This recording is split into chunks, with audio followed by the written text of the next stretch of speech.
तो आज हम जिस खबर पर बात कर रहे हैं वो ऊपर से देखने में तो एक ड्रग्स की धरपकड़ लगती है। पर हम सब जानते हैं कि कहानी अक्सर इससे कहीं ज्यादा गहरी होती है। बिल्कुल। ठाणे क्राइम ब्रांच ने कोलकाता के एक व्यक्ति को 5.5 किलो चरस के साथ पकड़ा है। और जो कीमत बताई जा रही है वो है 5 करोड़ से ज्यादा। 5 करोड़। तो चलिए जरा इस खबर की तह तक चलते हैं। जी, यहाँ गौर करने वाली बात यह है कि ये मामला सिर्फ एक व्यक्ति की गिरफ्तारी से कहीं ज्यादा बड़ा है। ये एक बहुत बड़े नेटवर्क की तरफ इशारा कर रहा है। और यहीं पर मामला दिलचस्प हो जाता है। एक गिरफ्तारी और शक सीधा अंतरराष्ट्रीय कनेक्शन का। देखिए, ये जो 5.5 किलो की मात्रा है ना, ये कोई छोटी मोटी पुड़िया नहीं है। सही बात है। ये एक तरह से होलसेल क्वांटिटी है। इससे साफ पता चलता है कि ये आदमी कोई छोटा मोटा वो पेडलर नहीं था। तो मतलब वो डिस्ट्रीब्यूशन चेन में एक अहम कड़ी था।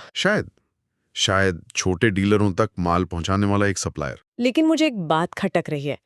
कोलकाता का आदमी ठाणे में पकड़ा गया। हाँ, ये कोई सीधा रास्ता तो है नहीं। बिल्कुल। और ये एक बहुत अच्छा सवाल है। जब जांच एजेंसियां अंतर्राष्ट्रीय कनेक्शन की बात करती हैं तो उनका मतलब यही होता है। अच्छा। भारत में चरस का जो बड़ा हिस्सा है वो अक्सर अफगानिस्तान, पाकिस्तान या नेपाल के रास्ते से आता है।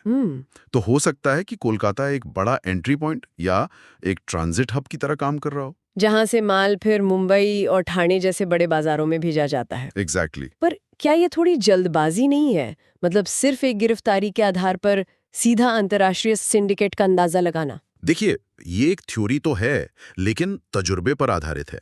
आप सोचिए, 5.5 किलो माल को एक शहर से दूसरे शहर तक सुरक्षित पहुंचाना। हाँ, ये अकेले आदमी का काम तो नहीं हो सकता। बिल्कुल। इसमें ट्रांसपोर्ट, फाइनेंस, लोकल डिस्ट्रीब्यूशन, हर लेवल पर लोग शामिल होते हैं।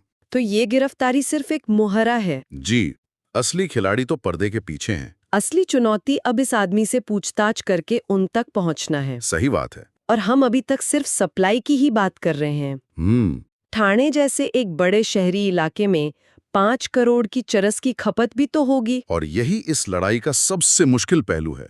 ये घटना सिर्फ सप्लाई चेन की मजबूती नहीं, बल्कि मार्केट में बहुत बड़ी डिमांड को भी दिखाती है। बिल्कुल। तो इन सब का असल मतलब क्या है? मतलब साफ है, ये सिर्फ एक ड्रग्स की खेप पकड़ना नहीं है। ये एक बहुत बड़े, शायद सीमा पार फैले नेटवर्क की एक कड़ी हो सकती है। हाँ, ये गिरफ्तारी तो एक धागे की तरह है जिसे खींचकर पूरे गिरोह तक पहुंचा जा सकता है।